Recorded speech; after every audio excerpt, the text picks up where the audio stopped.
Hello दोस्तों, कैसे हैं आप लोग। तो आज की क्लास में ऑब्जेक्टिव क्वेश्चंस हैं सभी और टोटल सेंटेंस होंगे 30। तो चलिए शुरू करते हैं क्लास को।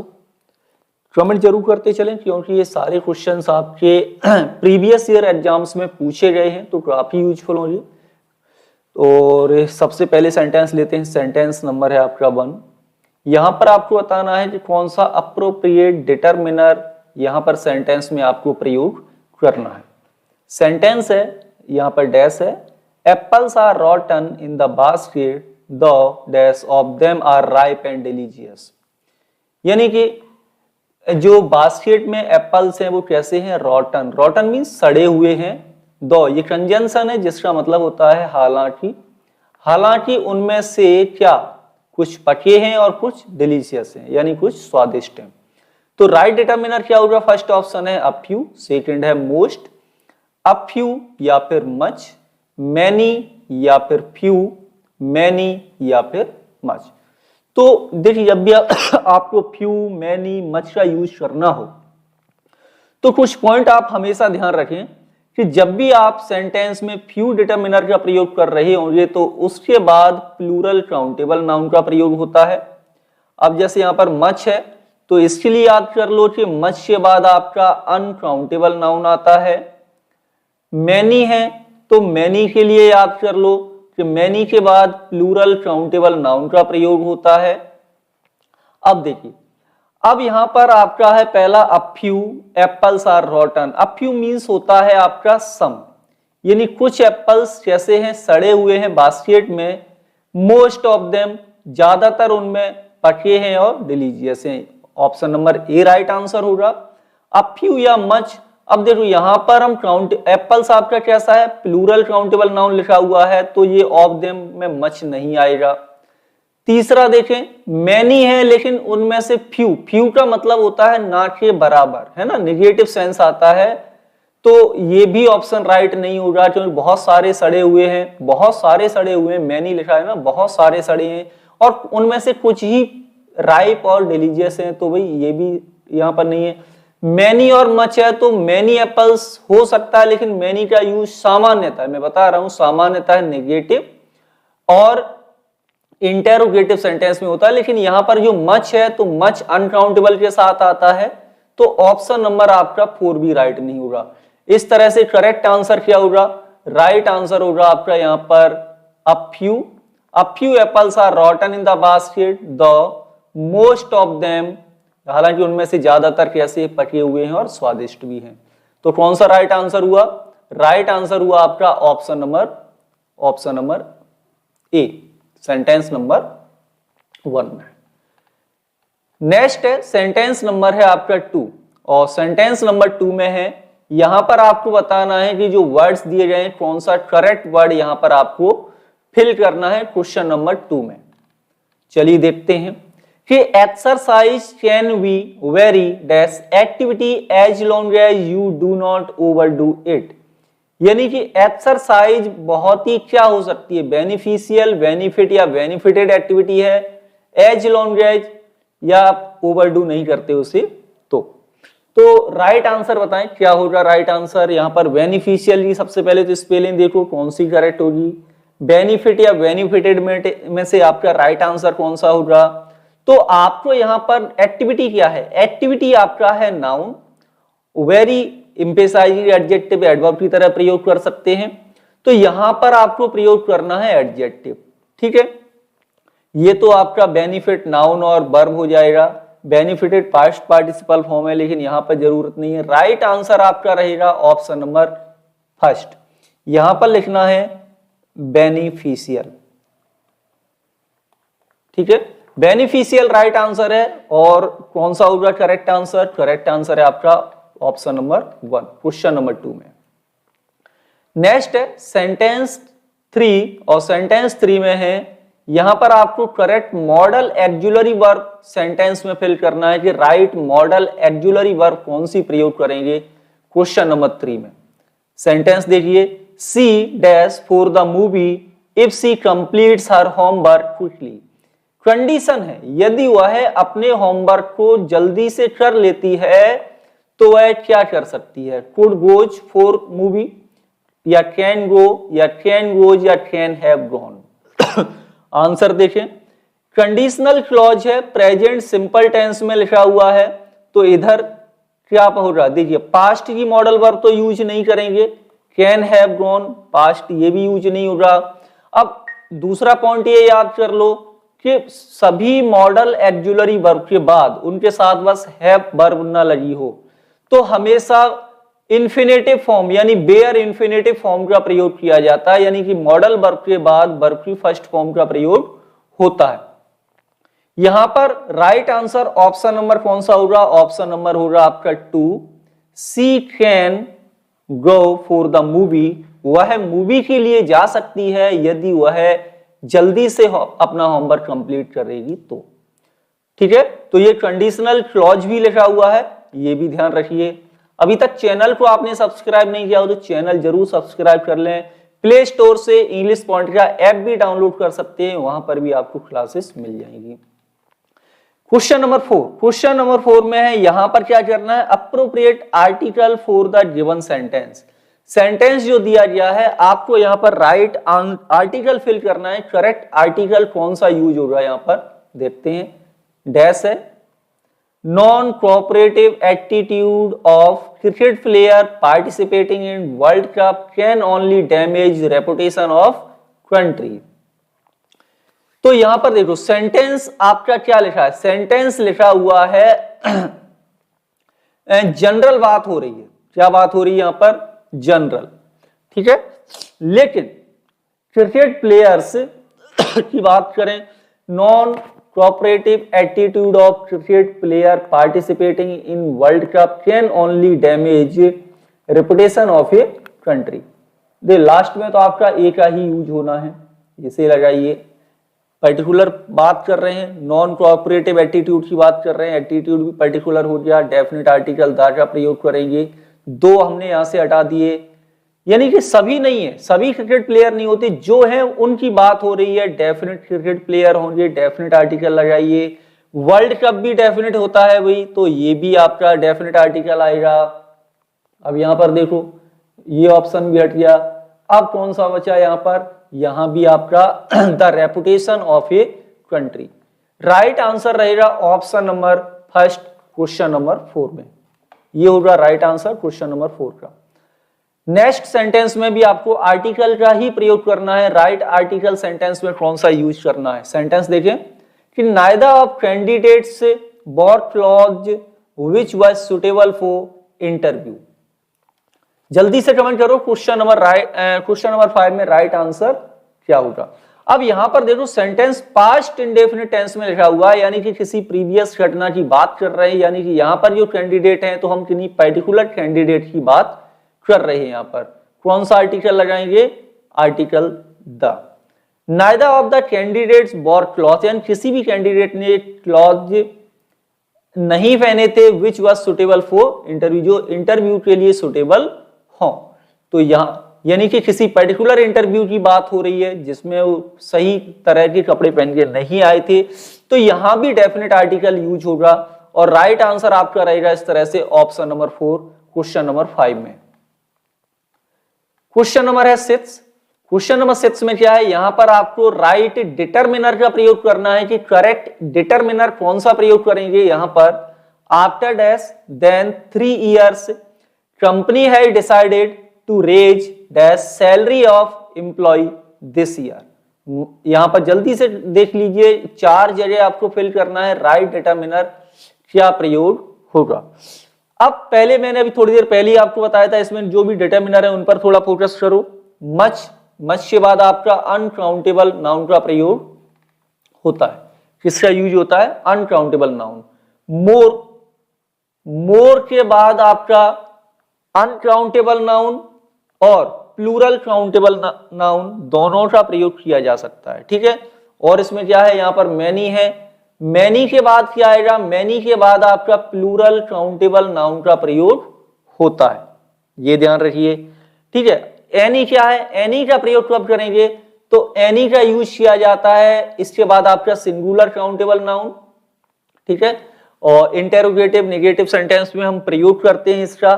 एवरी डिटरमिनर भी यूज हुआ है, तो एवरी के लिए याद कर लो, एवरी के बाद हमेशा सिंगुलर काउंटेबल नाउन का प्रयोग होता है। अब देख लीजिए लास्ट में क्या लिखा हुआ है, एम्प्लॉय दिस ईयर। एम्प्लॉय क्या है, एम्प्लॉय आपका सिंगुलर काउंटेबल नाउन है। आप कौन सा ऑप्शन हटा दें, आप हटा दीजिए ऑप्शन नंबर 4, क्योंकि मैनी के बाद प्लूरल काउंटेबल नाउन आएगा। एनी एम्प्लॉय नहीं होगा, अब क्यों सेंटेंस पॉजिटिव लिखा हुआ है तो एनी का यूज नहीं होगा। अब ईच और एवरी में से देखो, अब ईच और एवरी में क्या डिफरेंस है, तो ईच का प्रयोग लो नंबर्स के लिए करते हैं, 2 3 4 के लिए नॉर्मल, और लार्ज संख्या है तो वहां पर हम एवरी का प्रयोग करते हैं।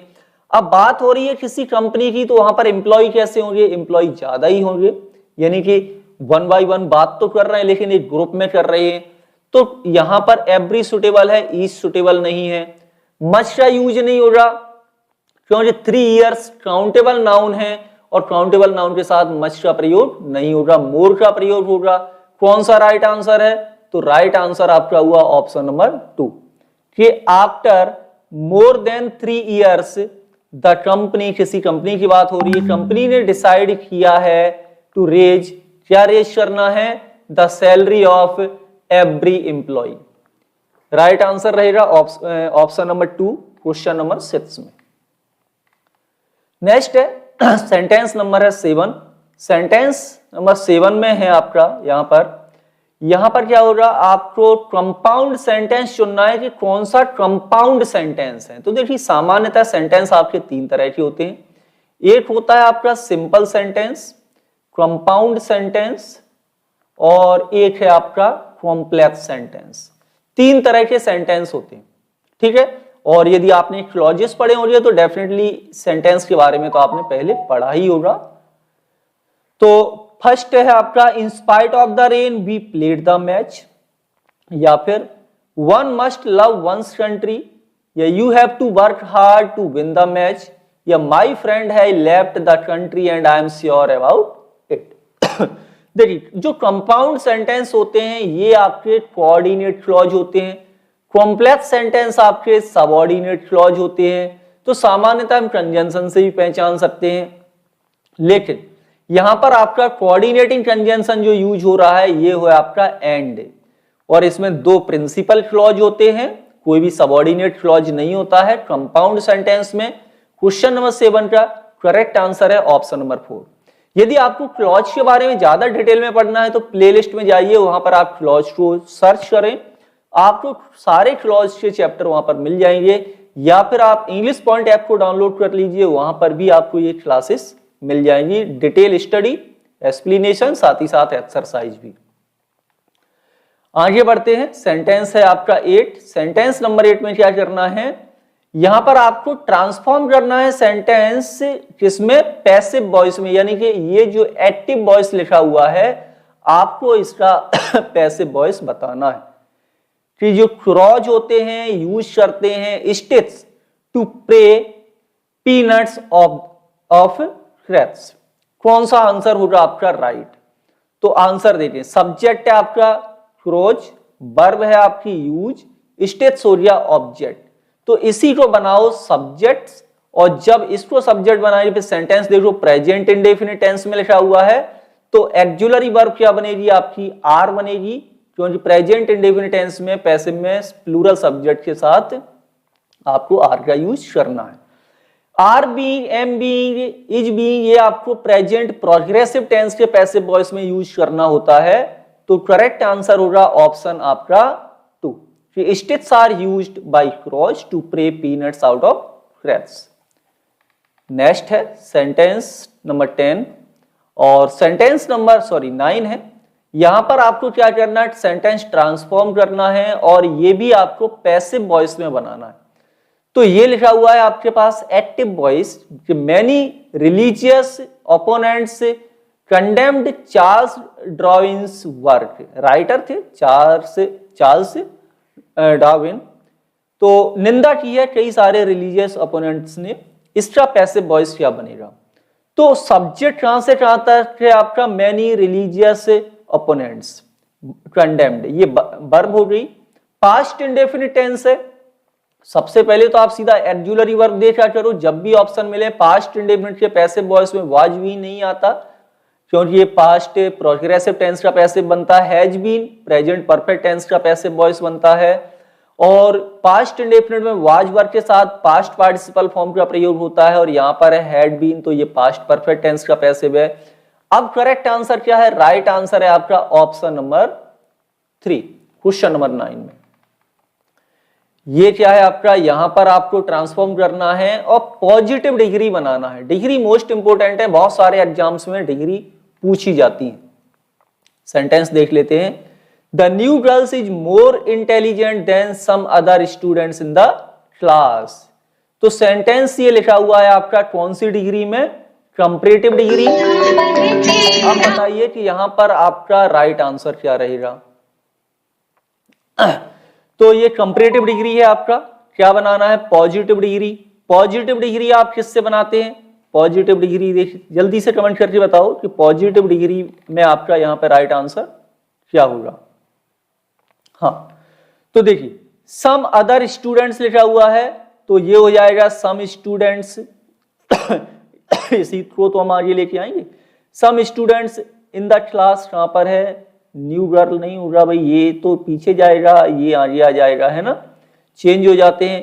First and second option right नहीं है। वेरी फ्यू नहीं होगा, वेरी फ्यू नहीं होगा। राइट आंसर ऑप्शन नंबर 1 रहेगा। एज के माध्यम से बनाइए। Some students in the class, class में कुछ विद्यार्थी at least as intelligent as the new girls हैं। ऑप्शन कौन सा करेक्ट है? Option number 1। डिग्री को भी मैंने काफी एक्सप्लेन करके पढ़ाया हुआ है। प्लेलिस्ट में जाकर के आप एडजेक्टिव को सर्च करें या फिर आप प्ले स्टोर से ऐप डाउनलोड करके वहां पर भी डिग्री को समझ सकते हैं। बहुत ही डिटेल में पढ़ाई हुई है, तो आप लोग देख सकते हैं। एक बार में ही आपके ये टॉपिक क्लियर हो जाएंगे। नेक्स्ट है सेंटेंस 11, और यहां पर आपको सेंटेंस का ट्रांसफॉर्म करना है किसमें? अब आपको बनाना है सुपरलेटिव डिग्री। सेंटेंस देखिए, lead is heavier than any other metal. तो सेंटेंस ये कैसा है? कंपैरेटिव डिग्री में है, और अब क्या बनाना है इसका? Superlative degree.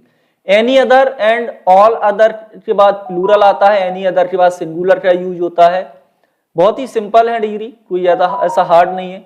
आंसर बताएं। राइट आंसर सुपरलेटिव क्या बनेगा? कि no other metal is as heavy as lead. ये तो भैया आपका पॉजिटिव हो गया। Lead is the heaviest of all metals, या all metals are less heaviest to lead, या all metal are lightest than lead. कौन सा ऑप्शन राइट होगा? बहुत ही सिंपल है। राइट आंसर है क्वेश्चन नंबर 11 में ऑप्शन नंबर 2। ये डिग्री है, ये ट्रांसफॉर्मेशन कंपैरेटिव का आपका सुपरलेटिव में हो गया। नेक्स्ट देखिए, नेक्स्ट है क्वेश्चन नंबर 12। 12 में क्या है? यहां पर आपको करेक्ट ईडीएम बताना है कि कौन सा करेक्ट ईडीएम आपका यहां पर यूज होगा। यहां पर सेंटेंस देते, द एम्प्लॉई वाज, जो एम्प्लॉई था कैसा था? When he took leave without informing his boss, जब उसने अपने बॉस को बिना इन्फॉर्म किए लीव ली। तो इनेसो, feather in the cap, getting an upper hand, या फीदरिंग हिज ऑन नेस्ट। तो करेक्ट आंसर होगा क्वेश्चन नंबर 12 में ये होगा आपका ऑप्शन नंबर 1 के इन ए सो। ओके, नेक्स्ट है सेंटेंस 13 में है। यहां पर आपको करेक्ट वर्ब फिल करना है। अब जब वर्ब फिल करना है तो ध्यान रहे कि हम बात कर रहे होंगे फिर टेंस की, कि यहां पर राइट टेंस कौन सा होगा आपका क्वेश्चन नंबर 13 में? यस। तो सेंटेंस है, the company representatives dash how the new product, यानी कंपनी के जो रिप्रेजेंटेटिव्स हैं सोल्ड, डेमोन्स्ट्रेटेड, एक्सप्लेन्ड, या ड्रीव अप, या फिर डेमोन्स्ट्रेटेड, कि हाउ द न्यू प्रोडक्ट, कि जो नया प्रोडक्ट है वो कैसे डेमोन्स्ट्रेटेड करना है, या इनोवेटेड करना है, या बिहेव्ड करना है, या वर्क करना है। तो कंपनी के रिप्रेजेंटेटिव क्या करेंगे? उसको शो करेंगे। Showed how the new product demonstrated. Correct answer option number 1 question number 13। Next में आपको यहां पर सेंटेंस को कंप्लीट करना है। टेंस बताना है कि राइट आंसर क्या होगा क्वेश्चन नंबर 14 में। और जब टेंस की बात हो रही है, वर्ब करेक्ट फिल करना है कि as soon as I dash my salary bonus I will buy a car. मैं कार खरीदूंगा जैसे ही मुझे क्या मिल जाएगा, सैलरी बोनस मिल जाएगा। ध्यान रहे adverb clause of time, adverb clause of time में एक सेंटेंस यदि आपका फ्यूचर में लिखा हुआ है तो प्रिंसिपल क्लॉज सॉरी ये सबऑर्डिनेट क्लॉज आपका प्रेजेंट टेंस में बनाया जाता है। किसमें बनाया जाता है, प्रेजेंट टेंस में। राइट आंसर रहेगा ऑप्शन नंबर 1 सॉरी क्या है ये 2 get. As soon as I get my salary bonus, जैसे ही मुझे मेरी सैलरी मिलेगी I will buy a car, तो मैं अपनी कार कार खरीदूंगा। ओके नेक्स्ट है कि यहां पर आपको करेक्ट सफिक्स बताना है that best fit in the given sentence. कौन सा आपको बेस्ट फिटेड है। The Japanese director worked on many animate movies. Movies आपका क्या है, मूवीज है आपका नाउन, ये से बनाना है एडजेक्टिव, ईडी लगा के, एल लगा के, आईएनजी लगा के या आईबी। ध्यान रहे ईडी लगाएंगे तो पास्ट पार्टिसिपल बनेगा, ठीक है, और ये वर्ब और एडजेक्टिव दोनों का कार्य करते हैं। एल लगाएंगे तब भी आपका एडजेक्टिव बनता है, आईएनजी लगाएंगे प्रेजेंट पार्टिसिपल बनेगा जो एडजेक्टिव और वर्ब दोनों का कार्य करते हैं। यदि हम सफिक्स आईबी लगाते हैं तो इससे भी एडजेक्टिव बनाया जाता है, लेकिन यहां पर बेस्ट फिट कौन सा होगा ये बताना है। तो बहुत ही सरल है, आपका ऑप्शन नंबर 1 राइट आंसर होगा। एनिमेटेड मूवीज होती हैं, जो कार्टून मूवी होती है वो एनिमेटेड मूवीज होती हैं। तो करेक्ट आंसर होगा ऑप्शन नंबर ए क्वेश्चन नंबर 15 में। ओके आगे बढ़ते हैं और देखते हैं कि क्वेश्चन नंबर 16 में क्या है।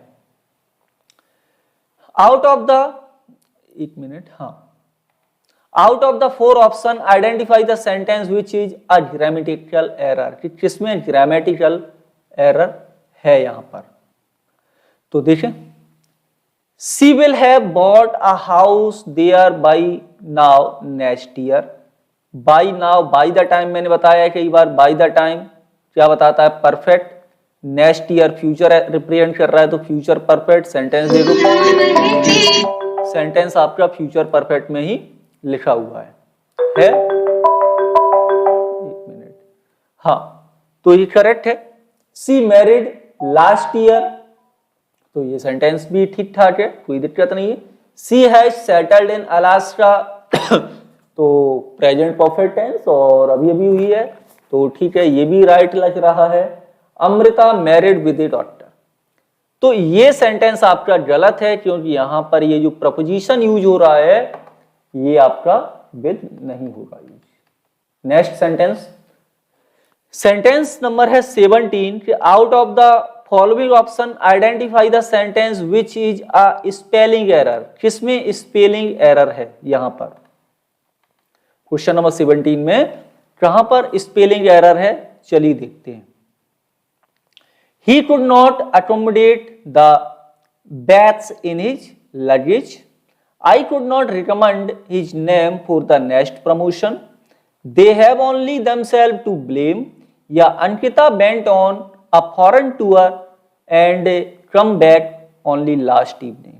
कौन से सेंटेंस में स्पेलिंग मिस्टेक है ये बताना है, केवल आपको सेंटेंस पर फोकस नहीं करना है, सेंटेंस गलत नहीं है। तो स्पेलिंग मिस्टेक देखिए, आपकी जो करेक्ट आंसर है ऑप्शन नंबर 3 है, क्योंकि सब्जेक्ट आपका यदि दे प्रयोग हो रहा है तो इसका हम रिफ्लेक्सिव प्रोनाउन जो प्रयोग करेंगे, सॉरी इंफेटिक हो जाएगा यहां पर थोड़ा सा, तो यहां पर जो आपका प्रोनाउन यूज होगा SELF नहीं होगा, THEMSELVES, themselves का प्रयोग होगा। तो स्पेलिंग मिस्टेक है आपकी क्वेश्चन नंबर 17 के ऑप्शन नंबर 3 में, ठीक है। नेक्स्ट है सेंटेंस 18। यहां पर आपको क्या फिल करना है, फ्रेजल, राइट फ्रेजल वर्ब का प्रयोग करना है दिए हुए सेंटेंस में। If we like this the world will eventually run out of energy, clean water, food and land. यानी यदि हम इसी तरह से ये चीजें करते रहे, कंटिन्यू रखी हमने इन चीजों को, तो जो संसार में डेफिनेटली शॉर्टेज हो जाएगी, रन आउट ऑफ यानी शॉर्टेज हो जाएगी किसकी, एनर्जी की, क्लीन वाटर की, फूड की एंड लैंड की। Carry out, carry on, carry forward या कैरी अलोन। तो right answer carry on means continue. Option number right answer है आपका 2 कैरी ऑन। नेक्स्ट सेंटेंस है आपका 19 और 19 में आपको क्या करना है, करेक्ट फ्रेजल वर्ब बताना है, कौन सी राइट फ्रेजल वर्ब यूज होगी, dash of your income for emergencies, ठीक है, यानी कि अपनी कुछ इनकम को इमरजेंसीज के लिए रखो। क्या करना है, सेट अपार्ट कर दें उसे, सेट अगेंस्ट, सेट ऑफ या सेट असाइड, बचा के रखो। क्या है, कौन सी राइट फ्रेजल वर्ब है, right phrasal verb option number 4, set aside. Next है क्वेश्चन नंबर है आपका 20 में है, यहां पर बताइए करेक्ट आंसर क्या होगा, मॉडल एक्जुलरी वर्ब फिल करना है सेंटेंस में। A necklace of diamond presented by friends of the bride dash among of presents on display. तो हैव बीन प्लेस्ड होगा या आउट बी प्लेस्ड होगा या शुड बी प्लेस्ड होगा या मे बी प्लेस्ड, यानी कि डायमंड किसका, जो नेकलेस का जो डायमंड्स है, डायमंड्स नेकलेस ऑफ डायमंड है, presented by friends of the bride, जो ब्राइड के फ्रेंड के द्वारा प्रेजेंट किया गया, उसे उपहार दिया गया, among the presents on display. तो पॉसिबिलिटी है, यहां पर पॉसिबिलिटी है तो मे मॉडल वर्ब लगाएंगे, तो राइट आंसर करिए आप मे बी प्लेस्ड, ठीक है, यानी वो बदल सकता है, अमंग द प्रेजेंट्स है, उपहारों के बीच में यदि आप उसे प्ले करेंगे डिस्प्ले तो वो प्लेस्ड हो सकता है। ओके, नेक्स्ट क्या है, नेक्स्ट है सेंटेंस आपका 21 में है, यहां पर करेक्ट वर्ब फॉर्म बताना है सब्जेक्ट वर्ब एग्रीमेंट के रूल के अकॉर्डिंग।